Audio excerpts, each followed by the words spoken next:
Chapter 12, Part 2 of Adventures of Huckleberry Finn, written by Mark Twain from the mid-1870s to mid-1880s, published in 1885, and read by Clay Shannon in 2020.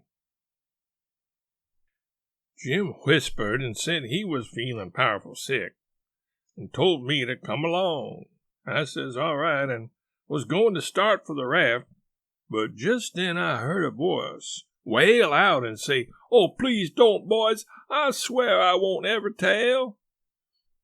Another voice, pretty loud, "It's a lie, Jim Turner. You've acted this way before. You always want more than your share of the truck, and you've always got it too, because you swore if you didn't, you'd tell. But this time you said it just one time too many. You're the meanest, treacherousest hound in this country." By this time, Jim was gone for the raft. I was just a-bilin' with curiosity, and I says to myself, Tom Sawyer wouldn't back out now, and so I won't either. I'm a-going to see what's going on here. So I dropped on my hands and knees in the little passage and crept aft in the dark till there warn't but one stateroom betwixt me and the cross hall of the Texas.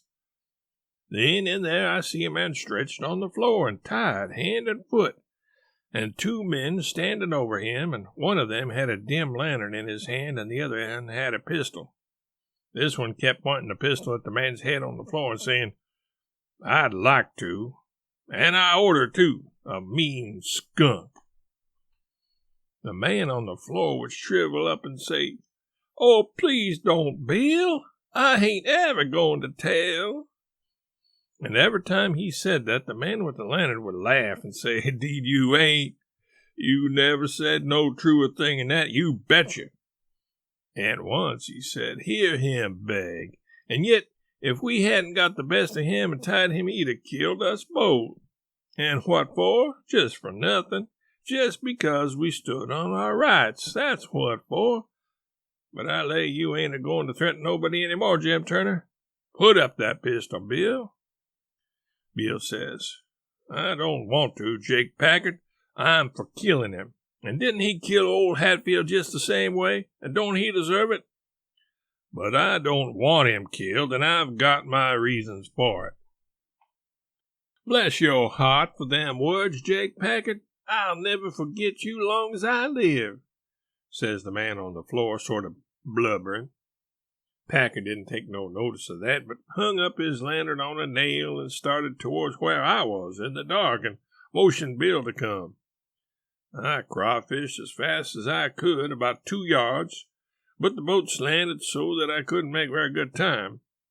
So to keep from getting run over and catched, I crawled into a stateroom on the upper side. The man came upon along in the dark, and when Packard got to my stateroom, he says, "Here, come in here." And in he come, and Bill after him. But before they got in, I was up in the upper berth, cornered, and sorry I come. Then they stood there with their hands on the ledge of the berth and talked. I couldn't see them, but I could tell where they was by the whiskey they'd been having. I was glad I didn't drink whiskey, but it wouldn't made much difference anyway, because most of the time they couldn't have treated me because I didn't breathe. I was too scared. And besides, a body couldn't breathe and hear such talk. They talked low and earnest. Bill wanted to kill Turner. He said he'll tell and he will. If we was to give both our shares to him now, it wouldn't make no difference after the row and the way we served him. Sure as you're born, he'll turn state's evidence. Now you hear me. I'm for putting him out of his troubles." "So am I," says Packard, very quiet. "Blame it, I'd sort of begun to think you wasn't. Well then, that's all right. Let's go and do it. Hold on a minute. I ain't had my say yet. You listen to me. Shooting's good, but there's quite a ways of the thing's got to be done. But what I say is this. It ain't good sense to go courting around after a halter if you can get at what you're up to in some way that's just as good and at the same time don't bring you into no risks. Ain't that so? You bet it is. But how are you going to manage it this time? Well, my idea is this. We'll rustle around and gather up whatever pickings we've overlooked in the staterooms and shove for shore and hide the truck. Then we'll wait. Now, I say ain't a going to be more'n 2 hours before this wreck breaks up and washes off down the river. See? He'll be drownded and won't have nobody to blame for it but his own self. I reckon that's a considerable sight better'n killing of him. I'm unfavorable to killing a man as long as you can get around it. It ain't good sense. It ain't good morals. Ain't I right? Yes, I reckon you are. But suppose she don't break up and wash off. Well, we can wait the 2 hours anyway and see, can't we? All right, then, come along.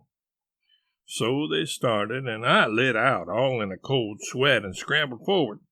It was dark as pitch there, but I said in a kind of a coarse whisper, "Jim!" And he answered up right at my elbow with a sort of a moan, and I says, "Quick, Jim, it ain't no time for fooling around and moaning.